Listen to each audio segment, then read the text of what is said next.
Mayweather Promotions CEO Leonard LRB nagbigay ng opinyon sa posibleng kahinatnan ng sagupaang WBA Super Lightweight Champion Rolando Rolly Romero versus Isaac Pitbull Cruz sa darating na March 30. Ani Leonard LRB, tulog kay Rolando Rolly Romero itong si Isaac Pitbull Cruz at parang kumpiyansang-kumpiyansa pa nga po si Mr. LRB na kayang-kayang patulugin ni Rolando Rolly Romero itong si Isaac Pitbull Cruz nang kanyang sabihin nito. Pero may paliwanag naman po ang Mayweather Promotions CEO kung bakit gano'n na lamang kataas ang kanyang kumpiyansa na kayang durugin ni Rolly Romero si Pitbull. Aniya, mahusay naman dirigma si Pitbull Cruz. Pero dapat daw po isaalang-ala ng mga fans na kaya lamang nakasurvive ng 12 rounds kay Tank Davis si Pitbull Cruz ay dahil injured noon ang isang kamay ni Tank Davis bago ang laban. Tapos mas lalong lumala pa nung mismong laban. Ani LRB, mga amigos, maganda daw po ngayon ang training camp ni Rolando Rolly Romero. Nakakuha sila ng mga tamang sparring partners para kay Rolly. Nakuhang-kuha ang pag-emulate kay Pitbull Cruz. Mahalaga daw po sa boxing ang mga tamang sparring mates dahil ito ay malaking tulong sa magiging kahihinatnan ng laban. Si Pitbull Cruz daw ay hindi madaling hagilapin sa ring dahil kusa itong pumapasok sa iyo.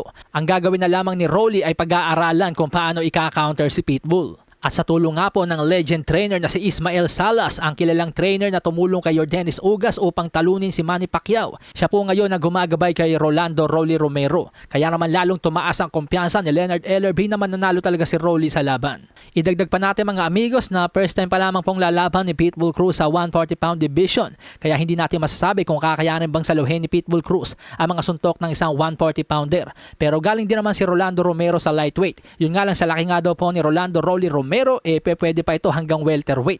Sa madaling salita, he's a natural bigger fighter kumpara kay Pitbull Cruz.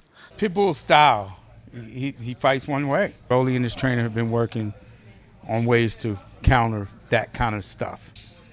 Samantala, sa iba pang balita, mga amigos, hindi naman po nagustuhan ni Mayweather Promotions CEO Leonard LRB ang tila pambabastos o pangmamaliit ng koponan ni Team Chu kay Sebastian Pundora.